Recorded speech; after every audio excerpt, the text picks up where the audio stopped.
हौजिक फाउ हलक्त्रिने से कदाइदनु माने चली मसी फरोदब ngangiसे ai siba ai nang su loidribro masi angangi masi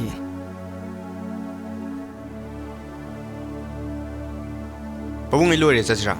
ai nayamdo telephone long to kadai legi hang hoi pabung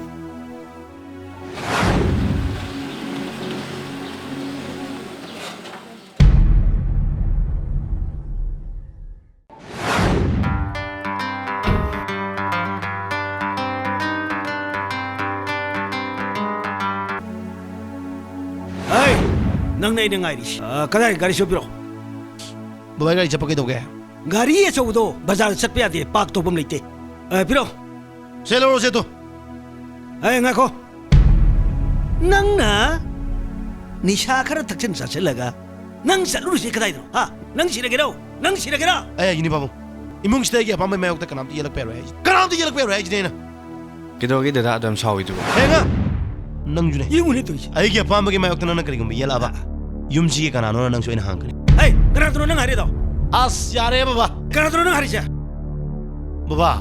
na cha na injury se nungon bi gi ta maktare nungon bi se ai ge oi da yaro babu ai ge oi da yaro ai jini babu kai gum imung stay le mi mata na shi wa hum jide yela ba imung je uful ta ne ai jini babu ai tani ni chalo tani de masi faror da bangang ni masi ai lo masi ke manaru ya pote lo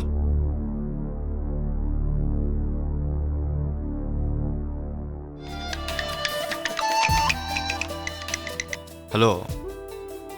na uji kai lege press da lei press ta pabung do masangam de na phone tore nang hanam ta chat piram gera hoi chalam gene ado nang buidu kir kanu ko hoi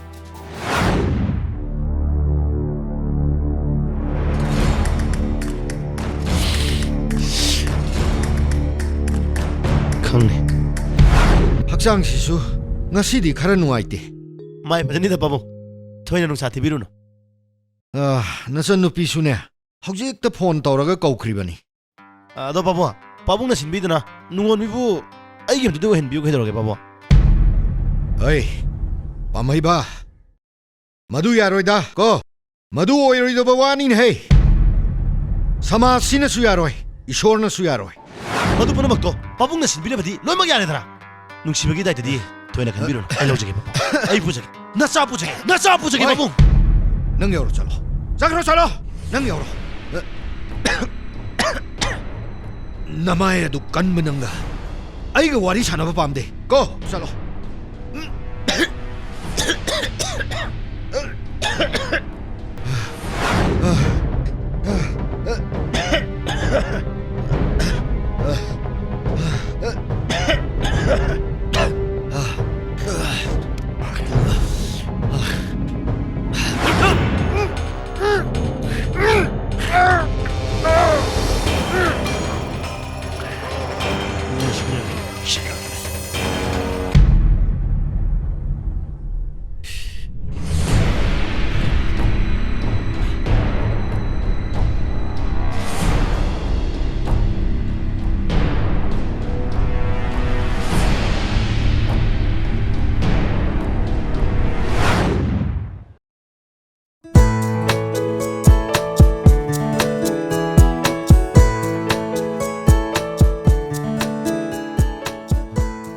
pabung pothari ro ai lai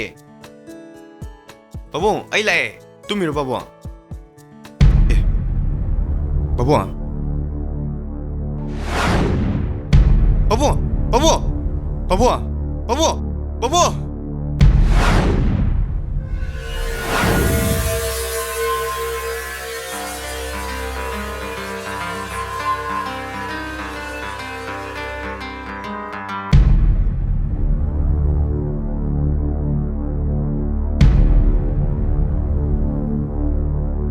nusiba nungon bidi leitro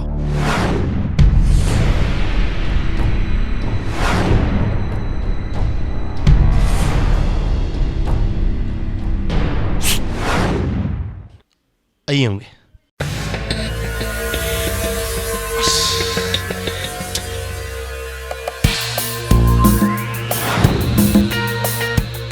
कमाई तौदुने तामो नया बले सीधे ना game खोलो ना लाओ आई लो फना बसिन